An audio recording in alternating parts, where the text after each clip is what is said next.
Oh boy, here we go. Now back to Meet the Press. Here is Bill Monroe. We'll continue the questions for Thomas Sowell with Emery King. Mr. Sowell, do you generally believe that black Americans are more conservative than they have been portrayed and perhaps more tolerant of President Reagan's administration? And if so, how would you support that view?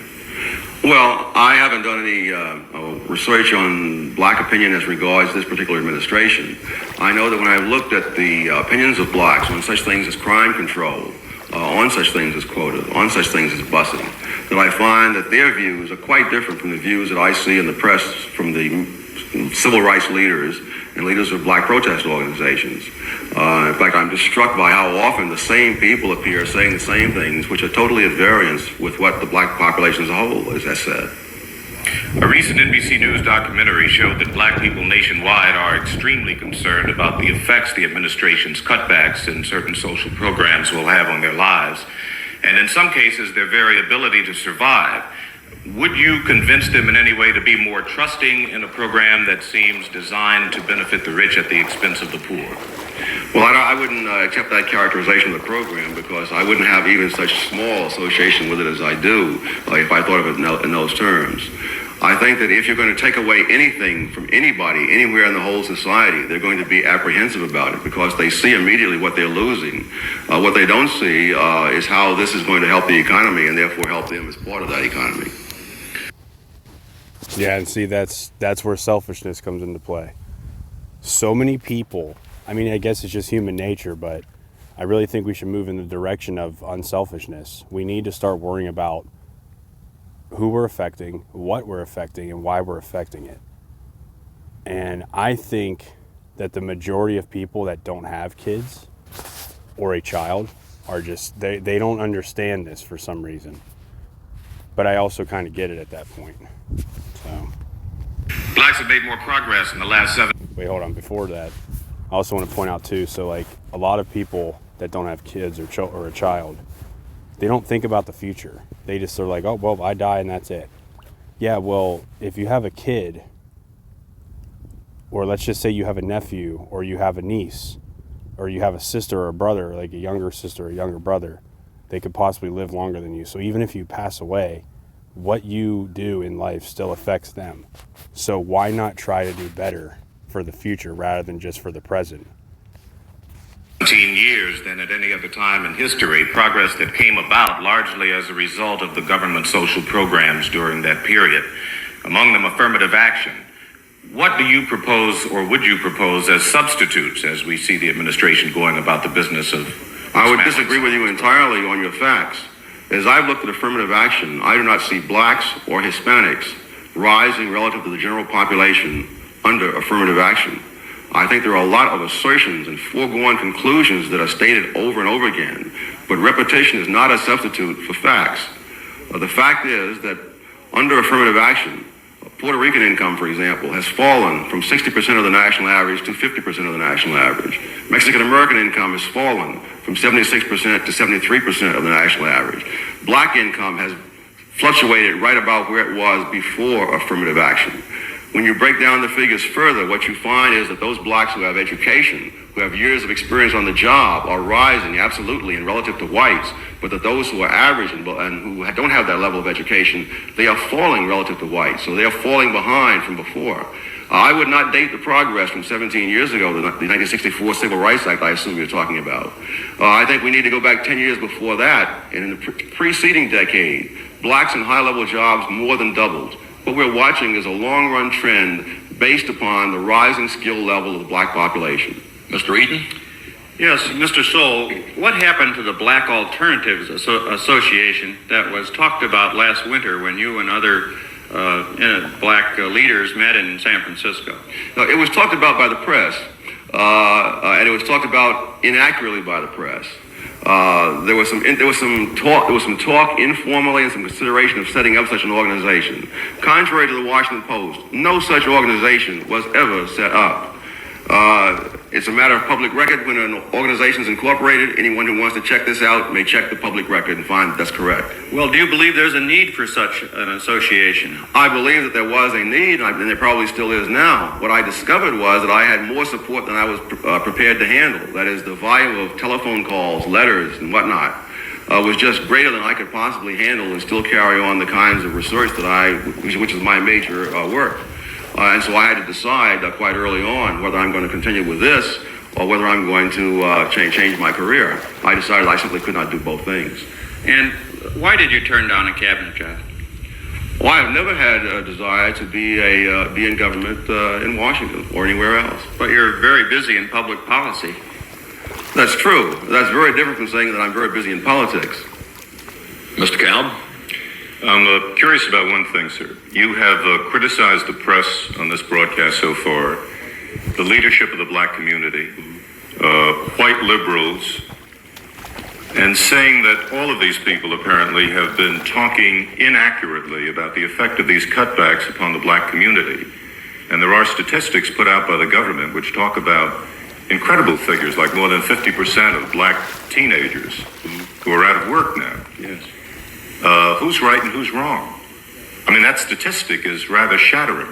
Of course it's shattering. It's more shattering if you look at the history behind it. Back in around 1950, that percentage was perhaps a fifth of what it has reached in the 1970s. And the reason that unemployment has risen, in my judgment, the judgment of a number of other people, has been that the minimum wage coverage has expanded greatly, as well as the minimum wage level itself rising, so that you simply price people out of a job. Sorry about flipping the screen back and forth, by the way. I'm actually currently fishing. So it's I put it on my clip on my side of my pants, and when I grab it, it flips the screen, so apologies about that. Many people think it's wonderful to raise people's salaries, but you can't raise their salaries. All you do is prevent them from working below a certain wage level. And if the employer doesn't agree to pay that level, they simply lose their jobs, and you're not making them better off, you're making them worse off. So it's not clear to me what you would specifically recommend to help those black teenagers who would like to work, I'm certain, yes, but can't get the jobs. I would recommend either that one repeal the law if that were possible, or that one exempt the minimum wage law, the Fair Labor Standards Act, so-called. That one either repeal it, or that one have an exemption for teenagers, or as a third best possibility, that one have some lower minimum level, so that these youngsters can get on the ladder. Because if you don't get on the ladder, you don't rise up the ladder. Do you feel that the press is generally misreporting or distorting the reality of black America? Yes. In what ways? Could you tell me and why? How does that arise? One, simply in having a relatively small group of people who are taken as the spokesman for the black population. And I see, as I say, people on the air saying things which are not only opposite to what I have seen in the black community, but opposite to what the Gallup organization and other pollsters have found as black opinion. Again, taking such things as crime control, that the traditional black organizations are taking a much more liberal stand on that as regards turning criminals loose and things of that sort, fighting against the death penalty and all. Then I find in the black community, again, either by my observation or by the polls that I've seen. Well, Mr. Sowell, wouldn't the press normally go to leaders of the established black organizations for spokesmanship, the NAACP, the Urban League? What would you say is the chief difference in approach toward the role of blacks in this country and the role of governments as related to blacks, the difference between you and the standard civil rights leaders we're accustomed to, the Vernon Jordans, the Benjamin Hooks, and others? I would say that one enormous difference is that I have no financial stake in what I say. And obviously, if you're going to cut government spending and you're going to cut large sums of money that go to these organizations, they have a very large institutional stake in these programs, regardless of whether those programs do any good for blacks, and indeed, regardless of whether they cause harm for blacks. That's one big difference. Another difference, I think, is that I have a lot more confidence in what black people can do if given the opportunity than some of the other people seem to have. They seem to think that black people must either be led by the hand or else must be handed something directly by government. That is so true. I grew up in Youngstown, Ohio. I went to an all-black school. as a white kid. And I'll tell you what, I loved growing up in a school that was so diverse. It made me who I am today. It made me as successful I am today. That's why I'm able to go out and do what I want to do whenever I want to do it, whatever I want to do, no matter where I want to do it. And he's so right. That's probably the biggest problem about the government, is they believe that black people are not as capable or unable to do what any other race or whatever can do. And that's so untrue. That's why, as an independent voter, first time voting in 2024, I voted for Trump. I would have voted for Trump in 2016 and 2020 because it doesn't matter the color of your skin. It's all based on merit, integrity, and morals and principle, and dignity, and respect for others, and caring about the future of our species. We all bleed red and cry salt. That's what I've always said. I think that once the opportunities are there, blacks have certainly made the most of such small opportunities as have been available historically. And I see no reason why we would not continue to make use of wider opportunities. In Ethnic America and other writings, you put a great deal of emphasis on your disagreement with such programs as busing and affirmative action, school integration, or if not disagreement with, skepticism toward these things. But some of your critics have said you have not advocated any specific ideas or programs yourself that might end the gap in education and income between blacks and whites and result in black progress. What kind of ideas do you recommend, either to government or to blacks in general? I would recommend that more freedom be allowed, and freedom means that you cannot specify what steps are going to be taken. I mean, there's no way to have freedom on the one hand and a guarantee of what is going to happen on the other. For example, in occupational licensing is one of the areas in which I think blacks have been harmed very much by government. Now, in New York City, the taxi licenses cost $60,000. In Washington, D.C., they're $200. In New York City, I see mostly white cab drivers. In Washington, I see mostly black cab drivers. No one had to lead those black cab drivers by the hand down to the license bureau. Once the opportunity was there, they were there to take advantage of it. What about the argument that if a group is disadvantaged, freedom is not that much help, that the group needs help, needs government support of different kinds? Government support has not been effective, and in fact has been counterproductive in most areas that I've looked at, either in the United States or in other countries around the world. A great part of the disadvantage that blacks suffer under to this day has come about by government.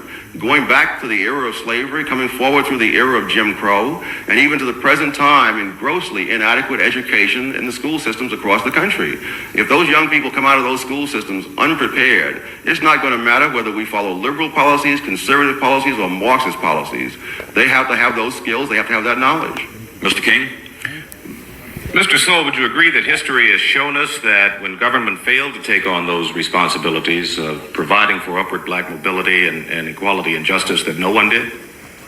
No, I would say just the opposite, that the government has been quite active in suppressing the advancement of blacks in the United States as well as in some other countries, that the great achievement of the civil rights organizations has been getting the government off the backs of blacks, notably in the South with the Jim Crow laws, but in other parts of the country with other kinds of laws and other kinds of practices, where they tried to get government to play a positive role, so-called. That's where they've not only failed, but where they've had counterproductive results. Are you confident that the private sector will hire more blacks in management positions, that white banks, for instance, will loan black businessmen money? Banks usually do not finance the starting up of any kind of business, black or white. Everything that I've seen about the way the market operates tells me that people who have an opportunity to make money have the maximum incentive to try to make that money without regard to their kinds of prejudices. When I study the history of South Africa, for example, I find that prior to the nationalists taking power in South Africa, blacks were rising even in South Africa, even in the most racist country in the world.